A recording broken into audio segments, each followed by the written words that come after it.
भेड़े और भेड़िए। इस कहानी के लेखक हरिशंकर प्रसाई जी हैं। इस कहानी में आम जनता को भेड़ बोला गया है, जो बहुत सीधी हैं और उनके सीधापन का फायदा सरकार में बैठे चालाक भेड़िए यानी कि राजनीति में नेता लोग लेते हैं। उन्हें उम्मीद की किरण दिखाकर वोट ले लेते हैं, फिर उन्हें भूल जाते हैं। ये कहानी व्यंग के माध्यम से आज की राजनीतिक व्यवस्था की खामियों को उजागर करती है। एक वन के पशुओं को ऐसा लगा कि वे सभ्यता के उस स्तर पर पहुंच गए हैं जहां उन्हें एक अच्छी शासन व्यवस्था अपनानी चाहिए, और एक मत से यह तय हो गया कि वन प्रदेश में प्रजातंत्र की स्थापना हो। पशु समाज में इस क्रांतिकारी परिवर्तन से खुशी की लहर दौड़ गई कि सुख समृद्धि और सुरक्षा का स्वर्ण युग अब आया, और वह आया।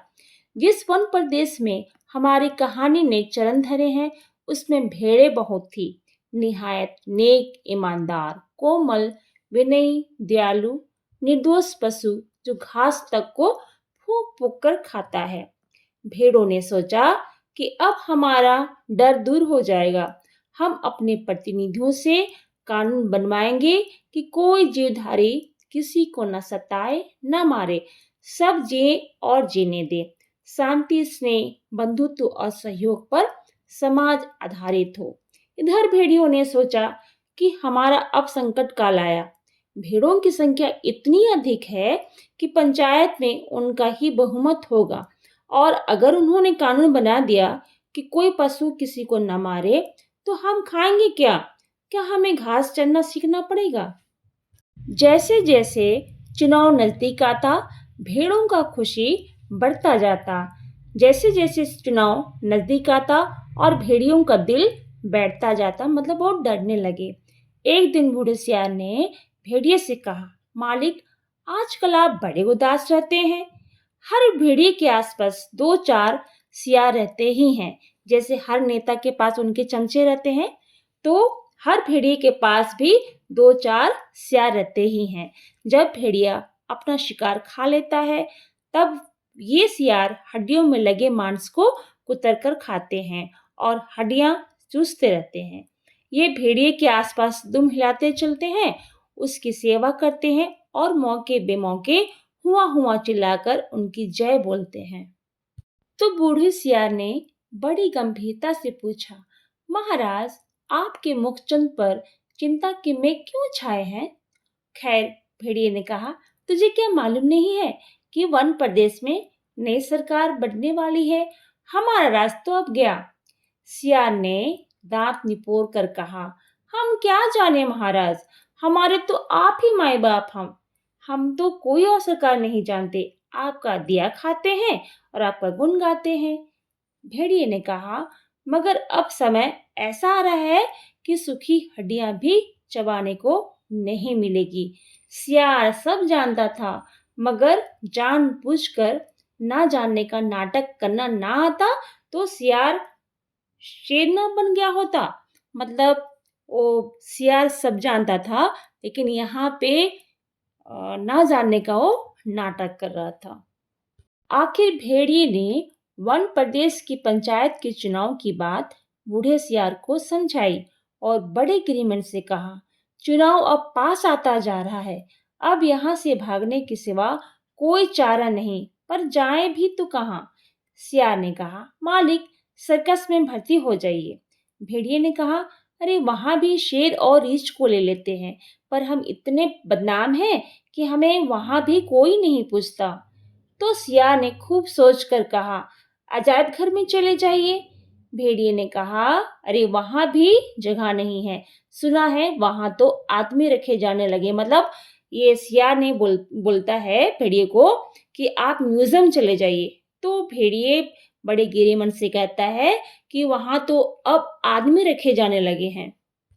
बूढ़ा सियार अब ध्यान मग्न हो गया, मतलब ध्यान से सोचने लगा।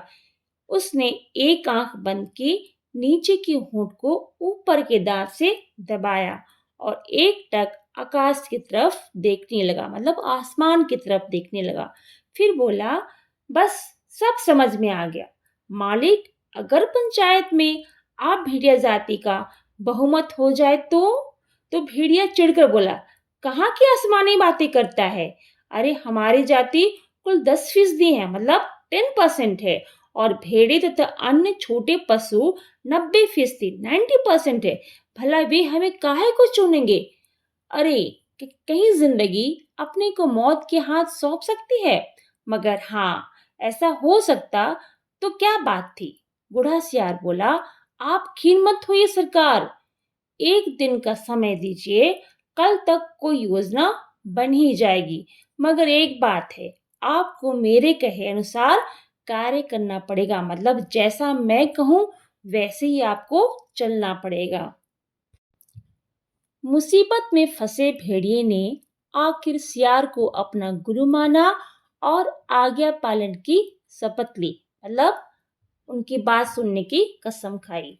दूसरे दिन बूढ़ा सियार अपने 3 सियारों को लेकर आया। उनमें से उसने एक को पीले रंग में रंग दिया था, दूसरे को नीले में और तीसरे को हरे में। भेड़िए ने देखा और पूछा, अरे ये कौन है। बूढ़ा सियार बोला, ये भी सियार है सरकार, मगर रंगे सियार हैं।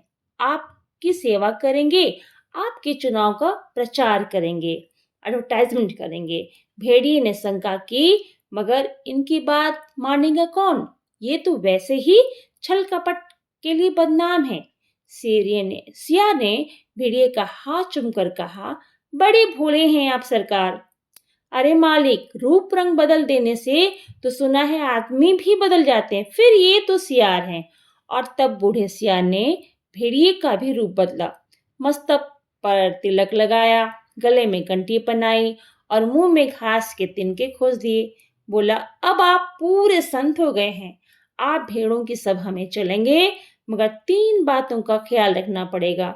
अपने हिंसक आंखों को ऊपर मत उठाना, हमेशा जमीन की ओर देखना, कुछ बोलना मत, नहीं तो सब पोल खुल जाएगी और वहां बहुत सी भेड़ें आएंगी, सुंदर सुंदर मुलायम मुलायम, तो कहीं किसी को तोड़कर मत खाना। भेड़िए ने पूछा, लेकिन ये रंगे सियार क्या करेंगे, ये किस काम आएंगे। बूढ़ा सियार बोला, ये बड़े काम के हैं, आपका सारा प्रचार तो यही करेंगे, इन्हीं के बल पर आप चुनाव लड़ेंगे। यह पीला वाला सियार बड़ा विद्वान है, विचारक है, कवि भी है, लेखक भी।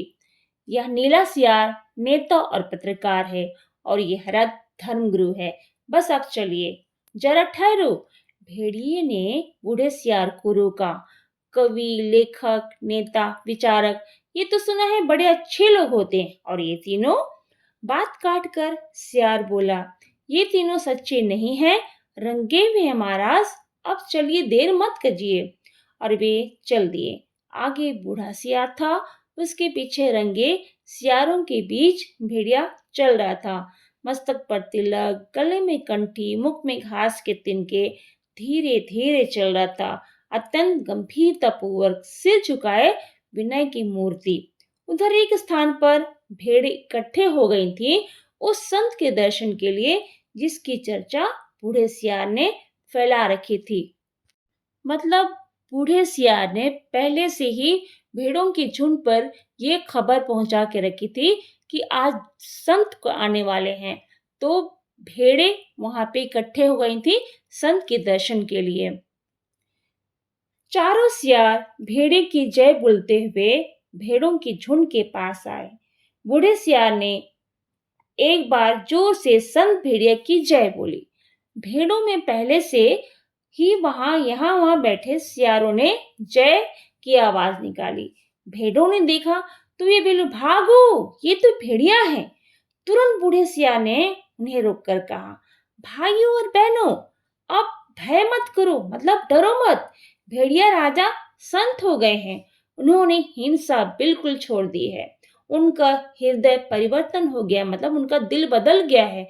वे आज 7 दिनों से घास खा रहे हैं, रात दिन भगवान के भजन और परोपकार में लगे रहते हैं। उन्होंने अपना जीवन जीव मात्र की सेवा में अर्पित कर दिया है, मतलब अब वो सबकी सेवा करते हैं। अब वे किसी का दिल नहीं दुखाते, किसी का रोम तक नहीं छूते। भेड़ों से उन्हें खास प्रेम है, प्यार है। इस जाति ने जो कष्ट सहे हैं उनको याद करके कभी कभी भेड़िया संत की आंखों में आंसू आ जाते हैं। उनको उनकी अपनी भेड़िया जाति ने जो अत्याचार आप पर किए हैं उनके कारण भेड़िया संत का माथा लज्जा से झुका है, तो झुका ही हुआ है, परंतु वे अब शेष जीवन आपकी सेवा में लगाकर तमाम पापों का प्रायश्चित करेंगे। आज सवेरे की ही बात है कि एक मासूम भेड़ के बच्चे के पांव में कांटा लग गया, तो भेड़िया संत ने उन्हें दांतों से निकाला, दांतों से। बच्चों, यहाँ भी देखिए कि किस तरह सियार भेड़ों को झूठी कहानी बता रहा है। सभा में जाने से पहले बूढ़े सियार ने 3 बातों का ख्याल रखने के लिए कहा था। पहला कि वहां अपनी हिंसक आंखों को जमीन पर रखना, दूसरा कुछ बोलना मत, और तीसरा वहां सुंदर सुंदर भेड़ें आएंगी, उनको तोड़कर मत खा लेना। लेकिन यहाँ पे सियार बोलता है और भेड़िए राजा का सर शर्म से झुका हुआ है। फिर ये झूठी कहानी सुनाता है कि मासूम भेड़ के बच्चे के पांव में कांटा लग गया, तो भेड़िया संत ने उसे दांतों से निकाला, दांतों से। पर जब यू बेचारा कष्ट से चल बसा, तो भेड़िया संत ने सम्मान पूर्वक उसकी अंतिम क्रिया की, मतलब खाया नहीं, अंतिम क्रिया की। अब वे सर्वस्व त्याग चुके हैं। अब आप उनसे भय मत करें, डरिए मत, उन्हें अपना भाई समझे। सब मिलकर बोलो, संत भेड़िया की जय। मतलब यहाँ पर पूरी तरह से बूढ़े सियार भेड़ों को विश्वास दिलाता है कि उनके लिए भेड़ियों से अच्छा और कोई नहीं है। भेड़िया जो अभी तक उसी तरह गर्दन डाले विनय की मूर्ति बने बैठे थे, बीच बीच में कभी कभी सामने की ओर इकट्ठी भेड़ों को देख लेते और टपकती हुई लार को कुटक जाते। बूढ़ा सियार फिर बोला, भाइयों और बहनों, मैं भेड़िया संत से अपने मुखार बिंद से आपको प्रेम और दया का संदेश देने की प्रार्थना करता, पर प्रेमवश उनका हृदय भर आया है, वे गदगद हो गए हैं और भावातिरेक से उनका कंठ अवरुद्ध हो गया है, वे बोल नहीं सकते। मतलब वे आपके प्यार में इतने इमोशनल हो गए हैं कि वे बोल नहीं सकेंगे। बच्चों, सभा में आने से पहले उनको ये चिताया गया था कि वहां पे आप कुछ बोलेंगे नहीं, और अभी देखिए यहाँ पे क्या बोलता है कि वे आपको प्रेम और दया का संदेश देने के लिए मैं प्रार्थना करता, पर प्रेमवश उनका हृदय भर आया है, वे गदगद हो गए हैं, भावातिरेक हो गए, मतलब इमोशनल हो गए हैं, उनका कंठ अवरुद्ध हो गया है, वे बोल नहीं सकते। मतलब किस तरह से यहाँ पर झूठ बोला जा रहा है, सिर्फ उनको विश्वास दिलाने के लिए। अब आप इन 3 रंगीन प्राणियों को देखिए, आप इन्हें ना पहचान पाए होंगे, पहचानेंगे भी कैसे? वे इस लोक के जीव तो है ही नहीं, ये तो स्वर्ग के देवता हैं जो हमें सदुपदेश देने के लिए पृथ्वी पर उतरे हैं।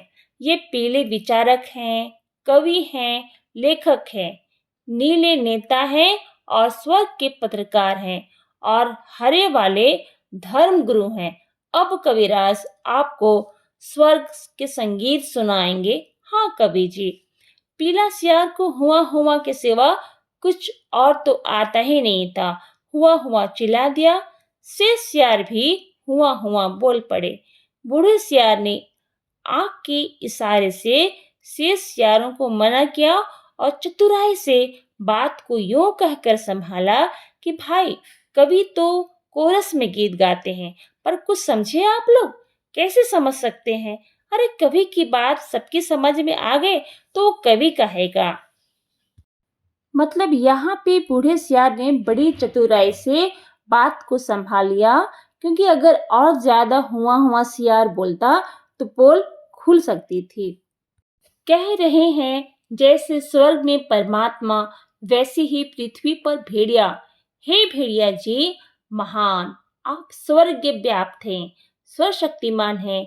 प्रातः आपके मस्तक पर तिलक करती हैं, सांझ को उषा आपके मुख चूमती है, पवन आप पर पंखा करती है और रात्रि में आप ही ज्योति लक्ष लक्ष खंड होकर आकाश में तारे बनकर चमकती हैं। हे विराट, आपके आपके चरणों में इस क्षुद्र को प्रणाम। यह कहकर बात को बूढ़े सियार संभाल लेता है। फिर नीले रंग के सियार ने कहा, निर्बलों की रक्षा बलवान ही कर सकते हैं। भेड़े कोमल है, निर्बल है, अपनी रक्षा नहीं कर सकती। भेड़िए बलवान हैं, इसलिए उनके हाथ में अपने हितों को छोड़कर निश्चिंत हो जाओ। वे भी तुम्हारे भाई हैं, आप एक ही जाति के हो। तुम भेड़ हो, वह भेड़िया, कितना कम अंतर है। और बेचारा भेड़िया व्यर्थ ही बदनाम कर दिया गया है कि वे भेड़ों को खाता है। अरे खाते कोई और हैं और हड्डियां उनके दरवाजे पर फेंक जाते हैं। ये व्यर्थ बदनाम होते हैं। तुम लोग तो पंचायत में बोल नहीं पाओगे।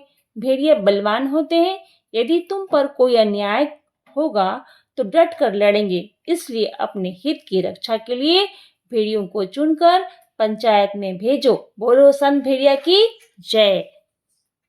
फिर हरे रंग के धर्मगुरु ने उपदेश दिया, जो यहाँ त्याग करेगा वहां उस लोक में पाएगा। जो यहाँ दुख भोगेगा वह वहां सुख पाएगा। जो यहाँ राजा बनाएगा वहां राजा बनेगा। जो यहाँ वोट देगा वहां वोट पाएगा।